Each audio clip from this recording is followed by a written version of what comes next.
यकीनन private school एक कारोबार है और कुछ लोगों की वजह से बदनाम भी है। माफिया कहा जाता है। तनकीद करना बहुत आसान है। इब्तिदाई रब्बिल जलाल के बबरकत नाम से जो दिलों के भेद खूब जानता है। अस्सलाम वालेकुम।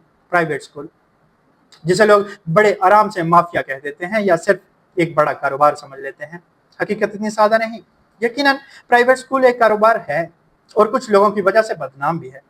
अगर कोई ये कहे कि वो सिर्फ खिदमत हल के लिए आया है तो ये बात भी मुकम्मल दुरुस्त नहीं।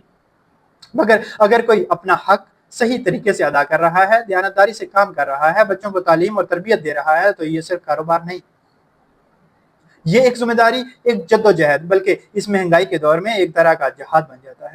लेकिन इसके साथ कुछ तल्ख हकीकतें भी हैं जिन्हें देखने वाला कोई नहीं। एक स्कूल खड़ा करना मजाक नहीं है। आदमी अपनी कीमती जमा पूंजी लगा देता है जिसका अंदाजा कोई प्रॉपर्टी एडवाइजर ही लगा सकता है। मजीद ये कि अपनी जवानी लगा देता है, अपने घर वालों का वक्त अपने स्कूल के कामों पर कुर्बान कर देता है। ना इतवार की छुट्टी, ना रात का सुकून बाकी रहता है। लेकिन शर्त यह है कि कोई इसे वाकई में अपनी जिम्मेदारी समझ रहा हो। तो जब बच्चे छुट्टी करके चले जाते हैं तब असल माफिया का काम शुरू होता है। सुबह की फिक्र शुरू हो जाती है। सफाई, बिजली के मसाइल, इंतजामात, अगले दिन की तैयारी, ताकि सुबह कोई शिकायत ना आए। ये शायद सबसे मुश्किल कारोबार होगा। लोगों को सिर्फ प्राइवेट स्कूल मालिकान के सफेद और साफ सुथरे कपड़े नजर आते हैं, अच्छी अमारात और बाहर की चमक दमक नजर आती है, मगर ये कोई नहीं देखता कि इसके पीछे एक शख्स रोजाना किन परेशानियों, दबाव और कुर्बानियों से गुजर रहा होता है। वो अवामी भी होती हैं और सरकारी अदारों की भी। वो अपनी जिंदगी के 15 से 20 साल अपनी तालीम, अपनी तवानाई, हत्ता कि अपने बच्चों के बचपन तक को कुर्बान कर चुका होता है, और फिर भी उसे माफिया कहा जाता है। सोचने की बात तो यह है कि एक स्कूल में अगर 500 बच्चे हैं तो इसका मतलब यह है कि 500 मुख्तलिफ मिजाज, 500 मुख्तलिफ जरूरियात और 500 घरों की मुख्तलिफ तवक्कुआत। कोई वालिदैन कहते हैं कि ठंडा पानी देना है तो वहीं कई मैसेज आ जाते हैं कि बच्चों को ठंडे पानी से परहेज करवाएं। किसी को पंखे की तेज हवा चाहिए और किसी को आहिस्ता। हर बच्चे के वालिदैन की अलग डिमांड्स हैं और ये सब आपने 4000 या 5000 रुपए माहाना फीस में पूरा करना होता है।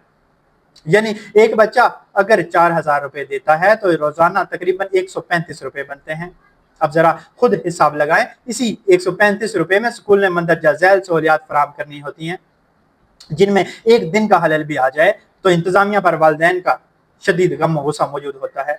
जबकि दूसरी तरफ इस मुल्क की सबसे ताकतवर हस्ती हुकूमत वक्त होती है, लेकिन वो भी इन तमाम सहूलियात को अपने सरकारी स्कूलों में फराहम करने से कासिर है।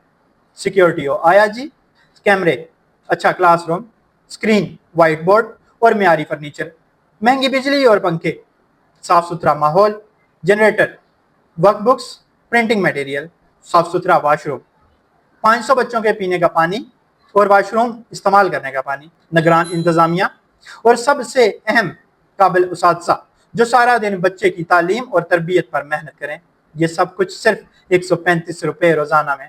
जबकि इस सब के अलावा इन प्राइवेट स्कूलों ने सालाना बिल्डिंग के किराए, maintenance, property tax, income tax और दीगर सरकारी फीसें भी अदा करनी होती हैं। दूर से हर चीज आसान लगती है, यानी कि दूर के डोल सुहाने, यहाँ भी सच है। अगर कोई वाकई म्यार के साथ तालीम दे रहा है, बच्चों की फिक्र कर रहा है, एक बेहतर माहौल फराहम करने की पूरी कोशिश कर रहा है, तो यकीन माने ये आसान नहीं। ये मसलसल दबाव, कुर्बानी और जिम्मेदारी का नाम है। तनकीद करना बहुत आसान है, मगर इस मैदान में खड़े होकर हर दिन निभाना हर किसी के बस की बात नहीं। माशरे के तल्ख हकायक की निशानदेही पर माजरत।